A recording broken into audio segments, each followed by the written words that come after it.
Hey, it's Aaron with Catalyst. Hey guys, I've got some interesting news I want to share with you that I got this morning. And a lot of you know I'm a volunteer firefighter here in central Utah for wildland and structure. And a report came across, which is from the National Firefighters Protection Association. So this is interesting statistics where there were 36,624,000 call outs across the United States for fire. Now, out of those, 1,353,000 were only fire. This is the kicker. There was over 26 million call outs for medical. So as protectors, we need to really take that in consideration, especially for security companies that are providing security services, especially to family offices and corporations, or you have your FTEs, your full-time employees or contractors that are supporting your protective program, where normally, let's just take driving. If you drive a principal or a company vehicle, you should have to go through driver's training annually, which is once a year, right? A lot of teams that carry firearms, which is a massive liability, they either qual monthly or quarterly, which is 4 times a year, which they should, because that's, it's a perishable trait, right? When we talk about operational readiness, that's why I'm so passionate about sustainment training, because we got to keep skill sharp and, iron sharpens iron, right? So, but when we discuss medical, a lot of times some people are like, hey, medical is once a year or, twice a year. But with that being said, is what type of medical are you doing and what type of certifications does it come with? So if you look at a nationally recognized certification, which is the NAEMT, which is the National Association of Emergency Medical Technicians, right? That's a nationally recognized cert. And they have a few certifications. I know there's classes like on bleeding control, and correct me if I'm wrong, you got ECC, which is emergency casualty care, and then you have the more extensive, which is TCCC, which is tactical combat casualty care, right? And so that may not be proper verbiage for certain corporations because it's too aggressive. But the fact is that if you're running sustainment training, why wouldn't we want to run that 4 times a year, right? Quarterly. So phase 1, phase 2, you get the baseline of medical training, and then phase 3 and 4 should probably be tabletop and scenario based. So there's a progression. I've had the opportunity to,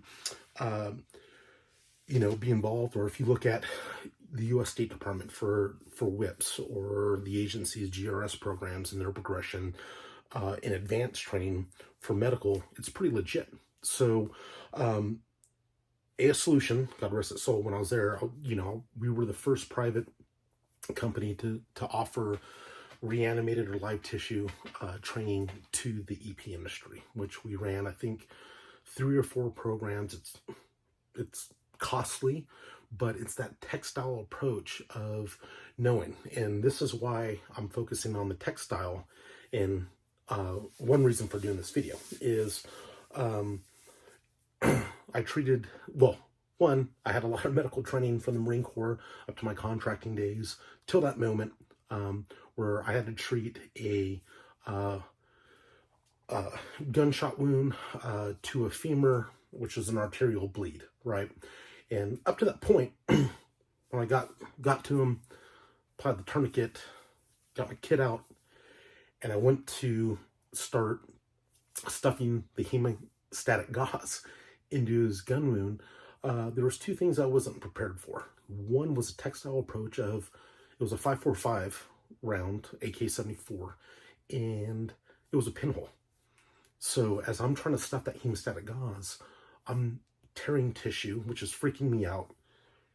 He's in pain, and I'm trying to put my knee pressure with the tourniquet and get that going. But also too, when the round hit his femur or his bone, you had spalling and bone fragmentations, which I was worried about cross-contamination, right? I was, but I wasn't. But that's what was going through my mind. So that textile approach is like all those years of medical training that, hey, I need the process to stop the bleed, right? But when I got to that process, I kind of froze up a little bit. Not froze up, I slowed down. I slowed down the process because there was a lot of new things that were happening in that process. Until Doc came over, shoved me out of the way, sat on the dude, and just said, I'll never forget this. Hey man, I'm sorry this is going to hurt. And he's just smacking and packing that win. So with that being said, if we are protectors, we're providing a service to protect Fortune 500, Fortune 100 people, our skill set should be at a whole nother level. What does separate special forces from conventional armies, right? It's training, selection, mindset, etc., right? But as protectors, if you're a family office, a corporate office, or a security company, and you're providing a service, right, your agents should have not only a baseline, but a progression of training that advances their skill set, which we can track by KPIs, key performance indicators. And that's a chart and a system I'm working on right now that we do with driver's training with AS3. We're going to do with medical. We're going to do with shooting, combatives. And also, too, when we talk about sustainment training, there should be professional development, right? So it could be public speaking, report writing, risk assessments, leadership, emotional intelligence, etc., right? So sorry that I'm just rambling on, but this is just a subject that I want to revert back to that caused me to want to do this video is, sustainment training is important. Medical, obviously, if you look at the national statistics for 2022, is a huge thing. So other than that, I hope you guys enjoyed this video. If you have any questions, reach out. And also too, I will be launching courses. There's a few states that I have medical directors that are licensed to do reanimated tissue, live tissue, and even cadaver training with even our associates. And I know Joe LaSorsa has a medical training class coming up here shortly. I'll post a link up in there to support him, because obviously